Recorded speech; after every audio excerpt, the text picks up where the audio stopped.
Hi friends, welcome back to my channel Pushpaji kitchen. ఈరోజు మనము ఉగాది పండగ స్పెషల్గా పూరన్ పోలి ఇంకా ఉగాది పచ్చడి చేయబోతున్నాము.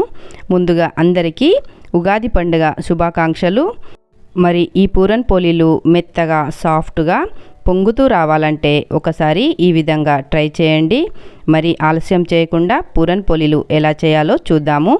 ముందుగా ఇక్కడ నేను 1 కప్పు శనగపప్పు తీసుకున్నాను. ఈ పప్పుని కుక్కర్లో వేసుకొని శుభ్రంగా 2-3 సార్లు కడిగి తీసుకోవాలి. కుక్కర్లో కాకుండా మీరు గిన్నెలోనైనా వేసుకోవచ్చు, కానీ కొంచెం టైం పడుతుంది. మనము ఏ కప్పుతోటైతే శనగపప్పు తీసుకున్నామో అదే కప్పుతోటి 3 కప్పుల నీళ్లు వేసుకొని కుక్కర్ మూత పెట్టేసి స్టవ్ ఆన్ చేసుకొని కుక్కర్ని దానిపైన ఉంచి హై ఫ్లేమ్లో 5 విజిల్స్ వచ్చే వరకు ఉడికించుకోవాలి. అయితే మనం ఈ పప్పుని నానబెట్టలేదు కాబట్టి 5 విజిల్స్ వచ్చేంత వరకు ఉడికించుకోవాలి. ఒకవేళ నానబెట్టుకుంటే 3 విజిల్స్ సరిపోతాయి. 5 విజిల్స్ వచ్చిన తర్వాత స్టవ్ ఆఫ్ చేసుకొని 2 నిమిషాల తర్వాత కుక్కర్ ఢక్కన్ ఓపెన్ చేసుకోవాలి. ఒకవేళ అలాగే ఉంచేస్తే ఆ వేడికి పప్పు చాలా మెత్తగా అయిపోతుంది. అందుకని స్టవ్ ఆఫ్ చేసుకొని 2 నిమిషాల తర్వాత కుక్కర్ ఢక్కన్ ఓపెన్ చేసి చూడండి పప్పు ఇలా మెత్తగా ఉడికితే సరిపోతుంది. ఒకవేళ ఉడకకపోతే మళ్ళీ అలాగే స్టవ్ పైన పెట్టేసేయండి. కానీ ఈసారి ఢక్కన్ మాత్రం పెట్టకుండా అలాగే ఉడికించుకోవాలి. ఉడికిన పప్పుని చక్కగా వడగట్టేసుకున్న పప్పుని ఈ విధంగా కడాయిలో వేసుకోవాలి. స్టవ్ ఆన్ చేసుకొని లో ఫ్లేమ్లో ఉంచుకొని దీనికి తగ్గట్టు బెల్లం వేసుకోవాలి. అయితే మనము ఏ కప్పుతోటైతే పప్పు తీసుకున్నామో అదే కప్పుతోటి 1/4 వరకు బెల్లం వేసుకొని చక్కగా కలిపేసుకోవాలి. 2 నిమిషాల తర్వాత బెల్లం అంతా మెల్ట్ అయిపోతుంది. ఇప్పుడు ఇందులోనే 4-5 ఇలాచీలు ఇలా పౌడర్ చేసుకొని వేసుకోవాలి. ఇదంతా ఒకసారి చక్కగా కలిపేసుకొని ఫ్లేమ్ని లోగా ఉంచి శనగపప్పు అంతా గట్టిపడేంత వరకు కంటిన్యూగా కలుపుతూ ఉండాలి. మరి శనగపప్పు గట్టిపడేంత వరకు టైం పడుతుంది కాబట్టి ఈలోపు మనము పిండిని కలిపేసుకుందాము. ఒక పెద్ద సైజు బేషన్ తీసుకొని అందులో 1 కప్పు వరకు మైదా, అలాగే 1 కప్పు గోధుమ పిండి వేసుకోవాలి. ఇవి 2 ఈక్వల్గా తీసుకోవాలి. అప్పుడు మనకి పూరన్ పోలీలు మెత్తగా వస్తాయి. అలాగే కొద్దిగా అంటే 1/2 టీ స్పూన్ వరకు ఉప్పు వేసుకొని ఇవన్నీ పొడిగా ఉన్నప్పుడు చక్కగా కలిపేసుకోవాలి. ఆ తర్వాత నీళ్లు కొన్ని వేసుకుంటూ చపాతీ పిండిలాగా మెత్తగా సాఫ్ట్గా కలిపి తీసుకోవాలి. మరి మనం మరో పక్క స్టవ్ పైన శనగపప్పు పెట్టుకున్నాం కదా, మర్చిపోకుండా అది కూడా మధ్యలో కలుపుతూ ఉండాలి, లేదంటే మాడిపోతుంది. మరి పిండంతా కలిపిన తర్వాత ఒక గిన్నె బోల్రించి గంట పాటు పిండిని నాననివ్వాలి. చూడండి పిండి కలిపేలోపు శనగపప్పు చక్కగా ఉడికిపోయింది కదా. ఇలా నీరంతా ఇంకిపోయి ఈ శనగపప్పు గట్టిపడ్డ తర్వాత స్టవ్ ఆఫ్ చేసుకోవాలి. ఆ తర్వాత కొద్దిగా చల్లారనిచ్చి ఒక స్మాషర్తో కానీ లేదా పప్పు రుద్దేది ఉంటుంది కదా దాంతో కానీ ఈ విధంగా స్మాష్ చేసుకోవాలి. లేదంటే మిక్సీలో వేసుకొని మెత్తగా గ్రైండ్ చేసి తీసుకోవాలి. ఎలా అయినా సరే చేసి తీసుకోవచ్చు. చూడండి నేనైతే ఇక్కడ మిక్సీలో వేసుకున్నాను. మిక్సీలో వేసుకుంటే ఇలా మెత్తగా సాఫ్ట్గా అయిపోతుంది. ఇలా పూర్ణం రెడీ అయిపోయిన తర్వాత మనకి కావాల్సిన సైజులో చిన్నగా కానీ పెద్దగా కానీ ఎలా అయినా సరే ఈ విధంగా బాల్స్ లాగా చేసుకొని ఒక ప్లేట్లోకి తీసుకోవాలి. అయితే కొత్తగా చేసేవారైతే కొంచెం చిన్నగానే చేయండి, అప్పుడు మీకు పర్ఫెక్ట్గా వస్తాయి. మరి పూర్ణం మనము ఏ సైజులో అయితే తీసుకున్నామో అదే సైజులో పిండిని కూడా తీసుకోవాలి. అప్పుడైతే మనకి పర్ఫెక్ట్గా స్వీట్ అన్నది సరిపోతుంది. ఇప్పుడు మనం పూరన్ పోలీలు ఎలా చేయాలో చూద్దాము. చేతికి కొద్దిగా నూనె అంటించుకొని పిండిని ఈ విధంగా చిన్న సైజు పూరీలాగా చేసుకోవాలి. ఆ తర్వాత పూర్ణాన్ని మధ్యలో ఉంచేసి చుట్టూ పిండితోటి చక్కగా కవర్ చేసుకోవాలి. చూడండి వీడియోలో చూపించిన విధంగా ఇలా చక్కగా కవర్ చేసుకొని చేతితోటి ఇలా కొద్దిగా ప్రెస్ చేసుకోవాలి. ఇలా చేసుకోవడం వల్ల పూర్ణం ఈక్వల్గా అవుతుందన్నమాట.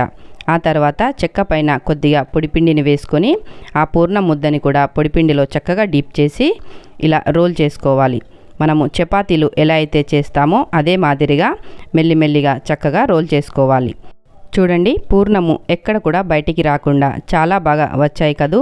మరి మీకు కూడా ఇదే మాదిరిగా రావాలంటే మీరు ఇలాగే చేసి చూడండి. కంపల్సరిగా 100%గా మీకు కూడా ఇదే మాదిరిగా చాలా బాగా వస్తాయి. ఇప్పుడు ఈ పూరన్ పోలీలు కాల్చుకుందాము. ఇక్కడ నేను ముందుగానే స్టవ్ పైన పెనం పెట్టేసుకున్నాను. పెనం చక్కగా వేడైన తర్వాత పూరన్ పోలి వేసి కొద్దిసేపటికి ఇంకో పక్కకి తిప్పుకోవాలి. చూడండి ఎంత బాగా పొంగుతున్నాయో. ఈ విధంగా పొంగిన తర్వాత చక్కగా నెయ్యి వేసుకొని కాల్చి తీసుకోవాలి. ఇలా చక్కగా పొంగాలంటే ఫ్లేమ్ని హై టు మీడియం ఫ్లేమ్లో పెట్టుకొనే కాల్చుకోవాలి. ఒకవేళ లో ఫ్లేమ్లో కాల్చుకున్నారనుకోండి పూరన్ పోలీలు పొంగవు, అలాగే అవి మెత్తగా కూడా రావు. అందుకని పూరన్ పోలి కాల్చేటప్పుడు ఫ్లేమ్ని హై టు మీడియంలో ఉంచుకొని చక్కగా వెంట అటు ఇటు తిప్పుతూ నెయ్యి వేసుకొని చక్కగా కాల్చి తీసుకోండి. నెయ్యి వేయడం వల్ల పూరన్ పోలీలు టేస్ట్ అన్నది చాలా బాగుంటాయి. ఒకవేళ ఎవరికైనా నెయ్యి వేయడం ఇష్టం లేకపోతే వాళ్ళు నూనెతో కూడా కాల్చి తీసుకోవచ్చు. చూస్తున్నారు కదా వీడియోలో ఎంత బాగా పొంగుతూ వస్తున్నాయో. మరి మీకు కూడా ఈసారి పూరన్ పోలీలు ఈ విధంగా పొంగుతూ రావాలంటే ఇదే మెథడ్లో ట్రై చేసి చూడండి. కంపల్సరిగా మీకు కూడా ఈ విధంగా పొంగుతూ పూరన్ పోలీలు చేయగలుగుతారు. ఫస్ట్ టైం చేసినా కూడా మీకు పర్ఫెక్ట్గా వస్తాయి. ఇదే మాదిరిగా పూరన్ పోలీలన్నీ చేసి తీసుకోవాలి. ఇక పూరన్ పోలీలు అయితే చేయడం అయిపోయింది. మరి ఉగాది పచ్చడి ఎలా చేయాలో చూద్దాము. పచ్చడి కోసము కొత్త చింతపండును తీసుకోవాలి. చింతపండుని శుభ్రంగా 2-3 సార్లు కడిగి ఒక అరగంట సేపు నానబెట్టుకోవాలి. ఇప్పుడు చింతపండు రసాన్ని ఒక గిన్నెలోకి తీసుకోవాలి.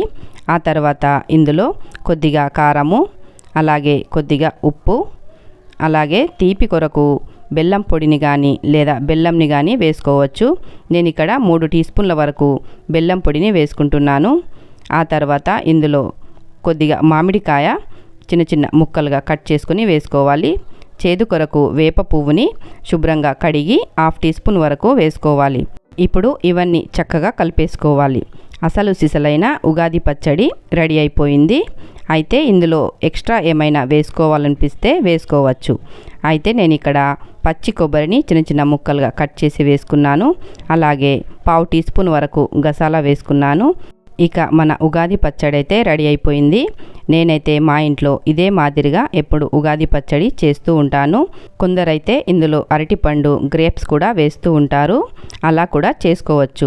ఒక్కో ప్రాంతంలో ఒక్కో విధంగా ఉగాది పచ్చడిని చేస్తూ ఉంటారు. ఎలా చేసినా కూడా ఉగాది పచ్చడి చాలా బాగుంటుంది. మరి పండుగ రోజు ప్రొద్దున్నే ఈ పచ్చడిని తప్పకుండా తీసుకోవాలి. మరి ఈ ఉగాదికి మీ ఇంట్లో ఈ విధంగా పూరన్ పోలీలు ఉగాది పచ్చడిని తప్పకుండా చేయండి. మరి మీకు ఎలా కుదిరాయో నాతో కామెంట్స్లో షేర్ చేసుకోండి.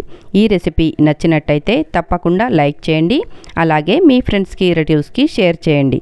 మరి ఇంతవరకు నా ఛానల్ని ఎవరైనా సబ్స్క్రైబ్ చేయకపోతే ప్లీజ్ సబ్స్క్రైబ్ చేసుకోండి. Thank you.